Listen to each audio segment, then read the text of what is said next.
Bueno, estamos con Jorge Chamorro, muy contentos de tenerte en Conversaciones con el Otro y en esta sección que se llama ¿Cómo comencé mi análisis? Y la idea es que nos cuentes cómo fue para vos el encuentro con el psicoanálisis como paciente. Ok. Bueno, te cuento, mi impresión cuando pensaba, bueno, estas cosas, hablar de esto, mi impresión es que el psicoanálisis estuvo incorporado a mi vida, podríamos decir de una cosa, algo como si fuera natural, es decir, como si fuera la naturalidad de la vida mía fue con psicoanálisis personal.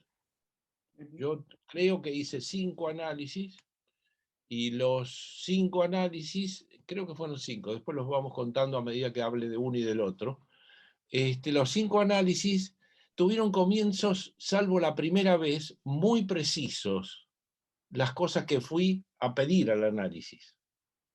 Ujú. O sea, tengo un recuerdo bastante preciso en general de por qué iba a analizarme. En el primer movimiento, digamos, y además tengo otro arco, que es el arco, cómo fui y cómo salí. 50 años después, 50 Ujú. años después. Hice el cálculo. Este, yo empecé el análisis más o menos alrededor de los 22 años. Este, yo era otra persona, digamos, era otro personaje. Nada que ver con el actual y cómo todo terminó. O sea que yo se lo atribuyo al análisis, pero de una transformación de mi posición, de mi subjetividad, una transformación radical. Voy a decir en qué se Bien. transformó y los restos, si llegamos, los restos que quedaron por fuera del análisis y demás. Digamos, la primera cuestión, yo, digamos, cuando voy al análisis la primera vez, se me cruzaron varias cosas complicadas en mi vida. Es Ujú. decir, varias cosas muy complicadas. Tenía, esto lo hablaba a veces con Pillon Rivière, y viví como una, él lo llamaba como una claustrofobia mortal, Ujú. porque de pronto no había habido muertos en la familia y de pronto 3 tíos, uno de ellos el tío que Levi-Strauss llama el avunculado, que era el tío intelectual de la familia, que era el hermano de mi madre, y muere también, mueren los 3 tíos, mueren de repente, todos juntos, uno tras de otro, así en secuencia. Eso fue un dato. Es interesante porque el día del velorio de mi tío, primer velorio cercano al que yo voy caminando para la Facultad de Derecho y siento un dolor en la espalda. El dolor increíble, pero fue así, el dolor con el que había empezado mi tío, su enfermedad terminal. Un dolor en la espalda, él tenía un cáncer y no sé qué pasó ahí conmigo. Yo era un muchacho muy frágil en todo sentido, de una gran fragilidad, estaba atravesado mucho por la angustia. En mi contexto era un contexto angustiante, en mi contexto familiar era un contexto todo el tiempo angustiante para mí, y buscaba salidas, me alejaba bastante de chico, me iba a la casa de unos tíos, etc. O sea que estaba refugiado, mi refugio era una relación amorosa que tenía de los 14 años hasta los 22. Mm. Hoy visto de hoy fue un refugio, me puse ahí y demás. O sea que se combinó eso con una convicción de muerte que me acompañó durante un año mínimo. Me acompañó esa convicción de muerte que había empezado con ese dolor el día del velorio de mi tío. Ujú. Anécdotas graciosas de eso. Yo estaba pensando que me estaba encaminado a la muerte fatalmente. Y estaba con una certeza hipocondríaca así muy importante. Y por supuesto muy angustiante. Mi padre me vio ahí angustiado, así, estaba en la cama, no comía, sentía que me bajaba de peso, me miraba y me veía los huesos, así, y mi padre me dijo, si hay que morirse, te tenés que morir y punto. Dejá de preocuparte por eso. Mi, pa- Mi padre tenía esas irrupciones así, un poco salvajes, y bueno, eso fue uno. ¿Fue la ruptura amorosa a la vez que la muerte de tu Sí, tío? coincidieron todo eso. La ruptura amorosa fue muy particular, porque yo la cuento en otra entrevista que hice, la cuento ahí como que la ruptura amorosa vino de la mano de un síntoma atenuado y vigente, que es cierta relación con el idealismo. Mm. Me llamó la atención porque en la última conversación que tuve con Eric Laurent, a raíz de que le fui a consultar un tema, me dijo, tu propuesta fue muy idealista. Me sonó eso como del idealismo, porque lo he comentado en otra entrevista, que es a esa novia amada de años, le propuse que, parecía bastante moderno eso, era Simone de Beauvoir, parejas abiertas y demás, ella se iba de vacaciones y dije, somos sartreanos. Entonces, cada uno no está atado a ninguna relación amorosa, libres. Y ella se tomó la libertad y yo no. De, se tomó la libertad y volvió embarazada Ah. de ese. Y entonces yo la acompañé y me hice cargo de ese embarazo, hice un aborto, la acompañé, etcétera, y siguió un poquito más la relación. O sea que ya en aquellos tiempos yo estaba por el aborto, por el ejercicio práctico del aborto, de un embarazo, de mi novia amada, del embarazo de otro. O sea que es una particularidad. Bueno, en ese contexto, bueno, finalmente termina esa relación, que refugio, a mi entender, y más la muerte de mis tíos, se conjugó en una convicción absoluta de que me iba a morir. De hecho, a esa mujer, a esa novia, yo la preparaba para mi muerte. ¿Qué es la preparaba? Recuerdo una escena donde estaba tomando un café, y yo le decía, si a mí me pasara algo, ella no sabía todo lo que me pasaba, si a mí me pasa algo, vos tenés que buscarte otro tipo, enseguida. No tenés que sufrir por mi ausencia. Tenía estos diálogos con ella, la preparaba. Yo soy un preparador, ahora digo, porque también preparaba a mi hermana para otras cosas, a ella la preparaba para mi muerte, etc. O sea que una conjunción, preparación y muerte, estaban ahí, la preparaba para eso, y organizaba mi vida contando con que me iba a morir. Por ejemplo, habría que hacer la conscripción en ese momento, no me acuerdo cómo era la cuestión, pero yo había que cumplir condiciones de tiro, y para no hacer la Marina, que era 2 años, no hacer la conscripción en la Marina, eran 2 años y el ejército era 1, y todo el mundo hacía las condiciones de tiro para no caer en la Marina.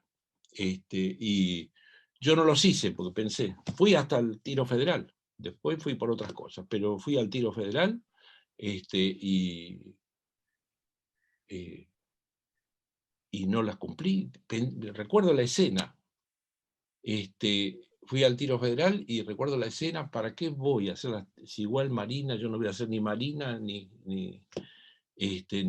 tierra, ni nada? O sea que fui hasta el tiro federal y dije, voy a ser un muerto con las condiciones de tiro cumplidas, digamos. O sea que me di media vuelta y me fui y listo, porque no llegaba a hacer la conscripción. Bueno, O sea ese que era un... estabas acomodado al síntoma, de Sí, alguna sí, manera. sí, a esa idea de certeza de muerte. Ujú. Este, y bueno, digo, ese es el contexto con el que me acerco al análisis. O sea, tipo angustiado, tipo frágil, sintiendo que me moría y demás. Bueno, sobre ese fondo, también en ese punto cambio hasta ahí iba a estudiar, iba a seguir medicina.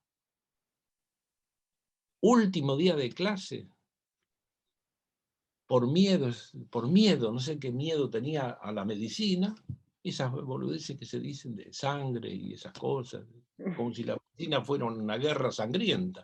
Pero bueno, ese fantasma estándar de muchos que no hicieron medicina por la sangre, cuando hacen medicina no se ve siempre sangre, ven sangre los cirujanos. Bueno, por algo de eso, del temor y la angustia, me encaminé a Derecho. Y estuve 3 o 4 años en Derecho. En la puerta de la Facultad de Derecho cuando me agarra ese dolor. Empieza la convicción.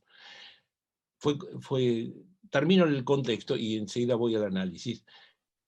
En ese momento me enyesaron. Como tenía ese dolor, radiografías, no tenés nada, pero me seguía doliendo, un médico me dijo, mirá, no tenés nada, pero si te duele por algo es, así que te voy a enyesar. Y me enyesó 3 meses con un yeso fijo, desde el cuello hasta abajo de la cintura.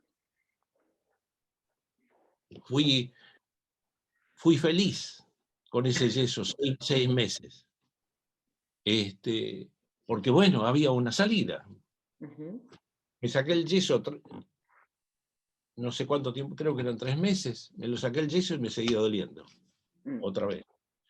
¿Sabés cómo se resolvió la cuestión? ¿Cómo? Un médico, operación de apéndice, me extrajo el objeto malo, digamos, y me curó. Después un analista, a la que siempre desprecié, me dijo, me terminó diciendo que yo era un paciente muy difícil para ella, cuando se iba por la represión y demás. Me dijo que el dolor de la espalda era por el apéndice, porque eso, se llama apéndice retrocecal. Es decir, que era un reflejo doloroso en la espalda. Porque cuando me operaron, me curé. No tuve más nada y empecé a salir de eso. Bueno, en ese marco, entre angustiado y casi sin vida, entro en el análisis. Estaba pensando recién si yo lo demandé eso. No fui yo al analista, fui en el marco de un colectivo que me va a acompañar mucho tiempo en mi vida, que es, los otros iban, mis amigos del secundario iban, y yo fui. Interesante, o sea que fui a un grupo terapéutico con el primer analista que fue Bauleo. O sea, empezaste grupalmente. Grupalmente. Lo que recuerdo de eso era entre divertido y complicado, el grupo ese, ¿no? Algunos de ellos están todavía en la EOL y somos amigos, con otros nos peleamos, etc. Pero lo que recuerdo de ese grupo, primer dato, que después va a replicar en muchas cosas, es que yo aprendí ahí lo que era una jaqueca. Salía todo el tiempo con jaquecas, pero jaquecas que me lloraba el ojo, que tenía la cabeza partida, y ahora un poco aplastado por ese dolor. Todo el tiempo, cada vez que salía del grupo, yo iba a la cama. Lo entendí después entendí que ese rasgo era un rasgo de mi madre. O sea, mi madre, recuerdo, siempre con jaquecas, siempre encerrada en su habitación, y recuerdo sus quejidos. O sea, recuerdo sus quejidos.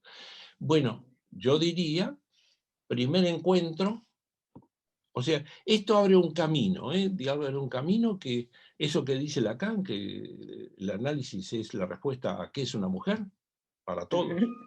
Bueno, en mi caso es de libro, porque eso sigue hasta el último día, y hasta el último análisis. O sea que los avatares con la mujer protagonizaron mis análisis todos, de distintas formas. Pero bueno, ahí empezamos con esto, con ese grupo.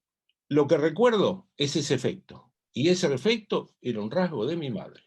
O sea, lo pienso como un rasgo que se activó y se iluminó ahí, a raíz de este comienzo para hablar de lo que me pasaba, y ese rasgo femenino, yo diría mortífero, de mi madre. Y es un rasgo que se activó, si vos querés, una especie de identificación. Uno de mis amigos, que estuvo hace unos 10 días acá en casa, él me decía, cuando salgas del grupo, tomate un Valium.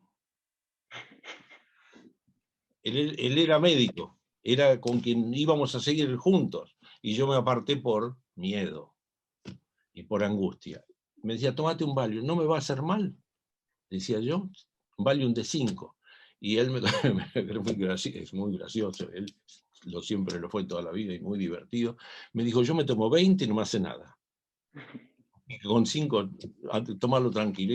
Y a partir de ahí empecé a tomar el Valium a la salida del grupo. Primer tiempo, lo que extraigo de ahí, ese personaje fragilizado, activado una identificación materna y femenina con esta cuestión. Eso pasa, después el analista me pasa a individual. Salgo del grupo y me pasa a individual. De ese primer análisis individual, recuerdo una cosa. ¿Con qué tiene que ver? Con la mujer también. ¿Viste? Es un destino. Esto porque cuando paso individual, recuerdo, hace muchos años, dos cosas. Una intervención del analista y una irrupción de las que en mis análisis tuve muchas. Irrupciones inesperadas. ¿Qué quiere decir esto? Que yo estaba en el diván, primer análisis, hablando, vaya a saber de qué, se abre una puerta y entra la mujer de mi analista a los gritos puteándolo.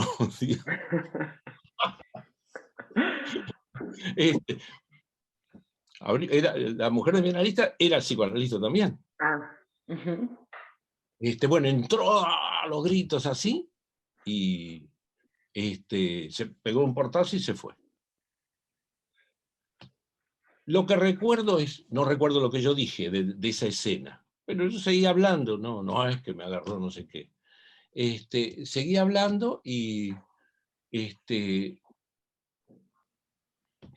la respuesta al rato de lo que yo hablaba, eso es lo que recuerdo, el analista dijo algo que es un rasgo que me acompañó y me acompaña también. ¿Por qué tanta agresividad?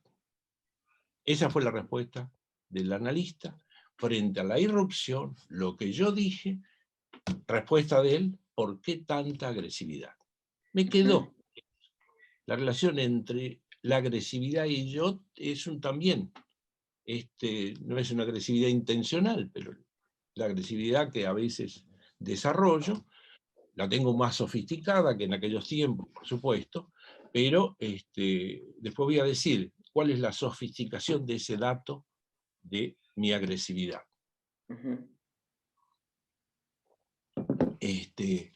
Así que bueno, eso fue el primer análisis.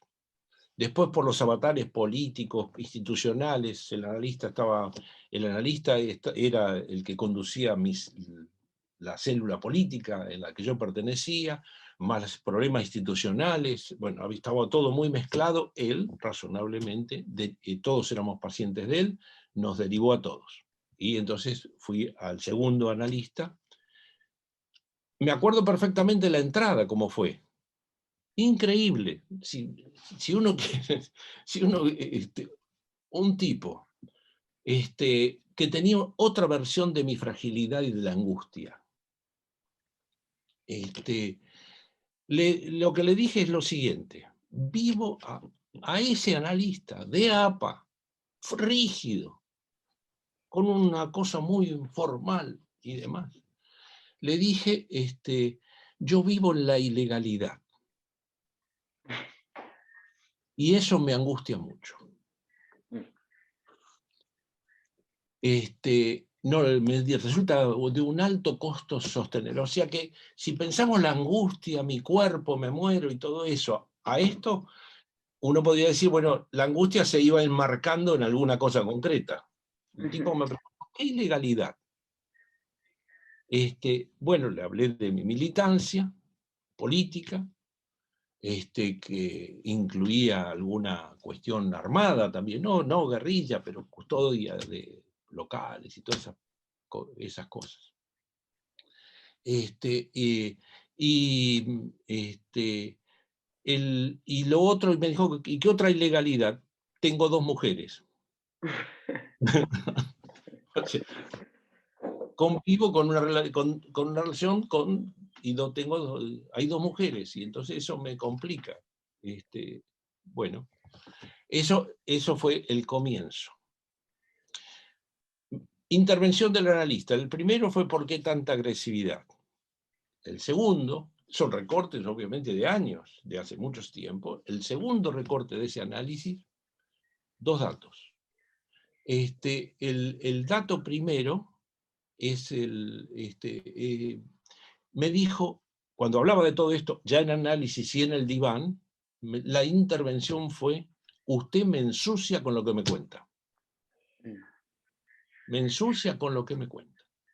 Eso fue de diversos datos, la sensación era de una especie de moralismo extremo. O sea, me fui a meter en la boca del lobo con todo agitado, todo política, todo amor libre, y bueno, todas esas cosas, y de pronto me metí en la jaula de un moralista, algo así. Me dijo, como corresponde a un moralista, usted me ensucia con lo que me cuenta. Bueno, eso más otras cosas en el mismo tenor. Increíble. Yo que le tenía bronca por todas estas cosas, tenía una transferencia negativa con él y demás. Cuando terminé, años después, 5 años, fui, me la banqué, 4 sesiones semanales, a las 8 de la mañana, etcétera, un montón de plata, yo no tenía un mango. Iba caminando desde mi consultorio al centro, como 40 cuadras, para ahorrarme la plata del colectivo, para pagar a nadie. Y bueno, era ese tipo de... y siempre él tenía una pequeña escultura, lejos del diván. Y yo estaba convencido que era una escultura de la Virgen María. Y que el tipo era un católico religioso y que yo tenía una sensibilidad muy negativa con la religión. Muy negativa. Mi padre era anarquista y toda su infancia fue dedicada a decir que Dios no existe, que la iglesia no sé cuánto era. Después, si es necesario, cuento una anécdota de donde mi padre, siempre la cuento, es muy divertida, pero es una anécdota no del análisis, sino de la historia. Bueno, estaba convencido de que era religioso y que ese era el símbolo de la religiosidad. Quedó ahí como un objeto lateral con mi convicción. Yo no lo veía porque, como soy corto de vista, no veía bien qué era eso, pero le encajé mi fantasma. La Virgen María. El día que me iba, le dijo, mire, disculpe, pero quiero ver qué es eso. Era un pájaro. Era un pájaro. Y yo lo odiaba por religioso y por tener a la Virgen María ahí. Bueno, o sea que ese dato fue muy así, terminé muy autointerpretado por eso. O sea, esa fue la mejor interpretación, no las pelotudeces que me decía ese hombre, que eran todas de corrección de conductas. Ese fue lo que el pájaro me interpretó, digamos, y yo me fui ahí conmocionado por mi capacidad de construir objetos inexistentes en el mundo. Eso fue como un golpe muy interesante que repicó en otras cosas de tinte religioso. Cuando yo era... Mi padre, segundo nombre, se llamaba Ángel. El analista se llamaba Ángel. El analista se llamaba Ángel. Y un día yo entro a mi consultorio, que eran 10 consultorios, y está la nueva mujer de mi analista, el primero, de Bauleo. Yo entro y la veo y le vi un círculo luminoso alrededor de su cabeza. Y dije, Ángel. Y entonces se me unió la mujer de mi analista, nueva, no aquella que había que irrumpió, otra con esa figura de ángel. En eso desencadenó una serie de datos perceptivos y corporales en mí. El diván flotaba. Cuando yo estaba, no siempre, el diván flotaba.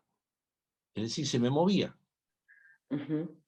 Se me movía y tenía una inestabilidad. Todo el tiempo sentía una inestabilidad en el cuerpo que era muy molesta y angustiante también.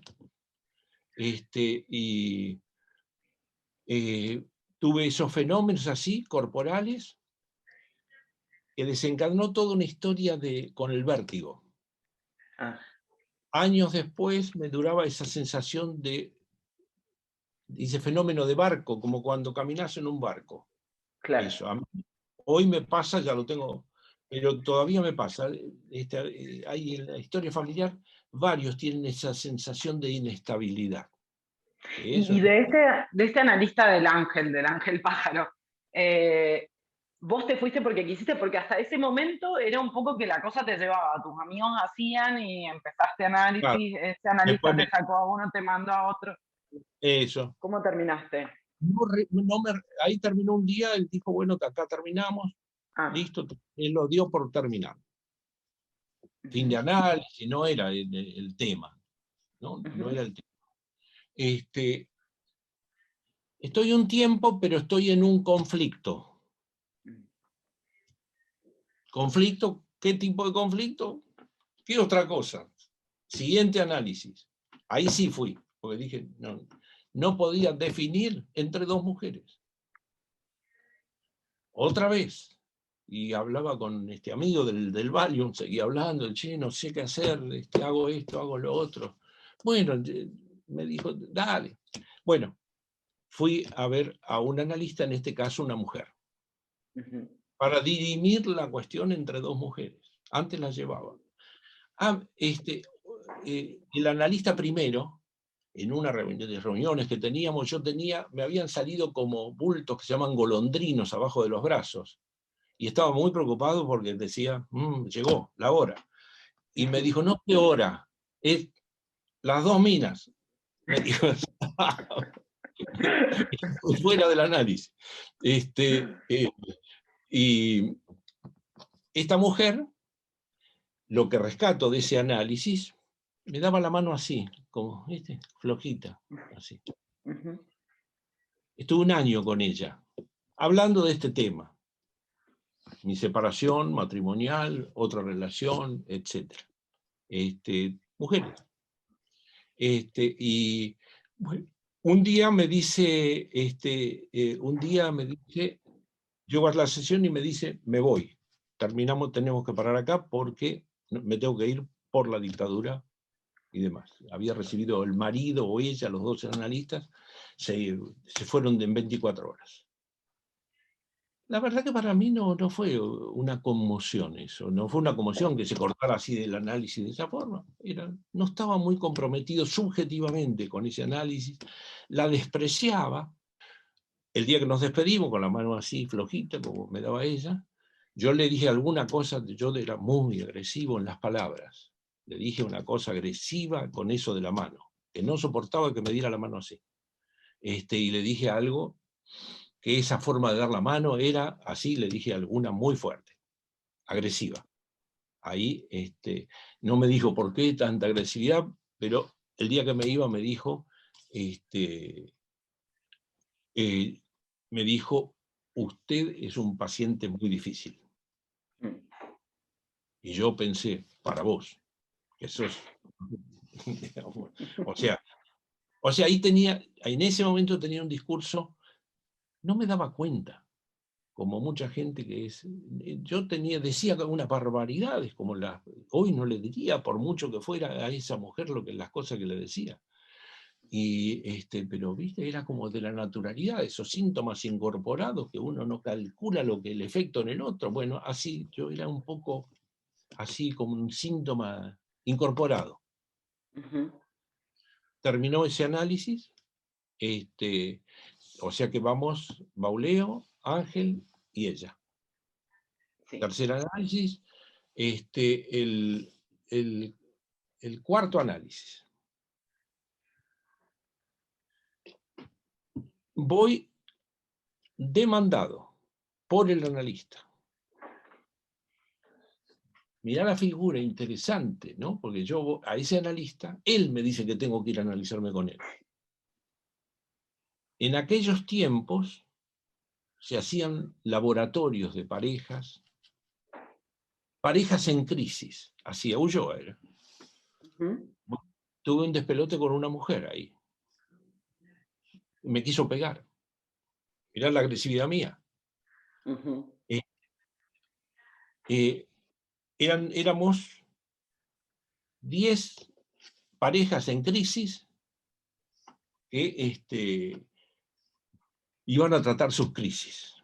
Y Ulloa conducía, como él conducía, Ulloa era un amo, así, muy divertido, muy inteligente, muy interesante, y tenía una ayudante, mujer, fálica, a full, hermosa, y demás, que se la pasó agrediendo a todo el mundo, incluido a mí, con intervenciones así muy violentas. Y en la evaluación final, yo en vez de callarme, le dije de todo lo que había hecho, de punta a punta, que eso, bueno, no me acuerdo en qué términos, pero la mina, fálica y hacía full, se paró para agarrarme, para pegarme. Huyó, la agarró del brazo, la sentó de nuevo y le dijo, no aceptes provocaciones, ¿no? Y vuelve a aparecer en ese despelote de parejas y todas cosas raras que ocurrían en esa época, vuelve a aparecer el personaje de la mujer, primera despreciada, ahora agredida, etc. Y en ese momento yo creía que tenía todas las razones del mundo. Esa mujer era una irresponsable con todas las cosas que le había dicho a todo el mundo y a mí, y estaba en el lugar del analista. Ulloa, no sé qué entendió de todo eso, pero me agarró de un brazo cuando terminamos todo ese proceso que duró 3 días y me dijo, vos te tenés que analizar con un hombre. ¿Qué hombre? Le digo yo. Yo, digo, Ulloa se sentía el hombre, era el hombre, ¿entendés? Y veía alguna fragilidad en mí que él entendía que él tenía que reforzar en tanto hombre. Bueno, fui a verlo a Ulloa, pero ahí no recuerdo qué fui a hacer, pero estaba ahí, empezaba mi crisis matrimonial. De mi matrimonio, y entonces ahí Ulloa, que pronosticaba y todo eso, me dijo, si te pasa esto el primer año de matrimonio, tu matrimonio está, va en sentido fatal. Dictaminó, ese matrimonio no va, si pasan estos datos el primer año de casado. Bueno, ahí empezamos a trabajar. Ahí Ulloa era un tipo muy alojador, era un hombre de a caballo. Uno de mis amigos lo llamaba Cisco Kid, porque en Bariloche él tenía campos y iba a caballo por medio de San Carlos. Era un personaje que se sentía el hombre. Y no recuerdo exactamente, dijo muchas cosas muy orientadoras, muy aconsejadoras de lo que había que hacer, no había que hacer, etc. O sea, lo recuerdo como un tipo que me respaldaba. Salvo en un punto.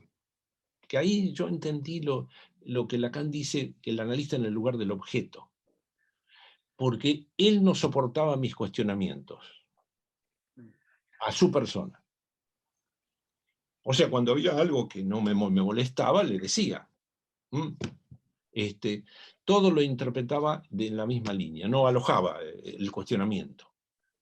sino que ya no era una violencia, etcétera, no alojaba el cuestionamiento y me interpretaba que competía con él, ¿no? Digamos, en vez de trabajar eso que trabajamos nosotros, cuando un paciente trabaja sobre nuestra castración como analista y alojar eso, el tipo me la rebotaba.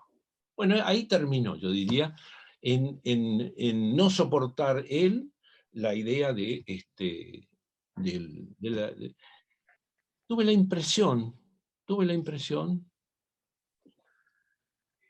me fui con el fantasma de que no me quería. Ah. Me fui con ese fantasma. No es que no me quería, pero no me tenía simpatía. Con otros pacientes de él me pareció que sí, que tenían una relación más afectuosa. Después me vengué de él por ese fantasma, porque compartimos en Mar del Plata una mesa con los psiquiatras que yo hago, llevado por mi amigo Lipovetsky, y en los primeros años estaba yo y 3 psiquiatras más, Lipovetsky, Golchuk y otro psiquiatra de La Plata. Y entonces se hablaba de si se le dice al analista toda la verdad. Y Bourdieu defendía que no hay análisis de todo, ¿no? Si uno no sabe todo lo que le pasa al paciente. Entonces yo al final le dije, este hombre, muy capaz e inteligente, fue mi analista durante muchos años. Les digo, hay verdad de que no le dije un carajo y no entiende nada, y dice que dije toda la verdad. No hay verdad, el análisis no es confesional, es otro tema la verdad. Así que no estoy de acuerdo con él. Digamos. En broma, todo fue en broma, causó gracia y demás. Bien, último análisis.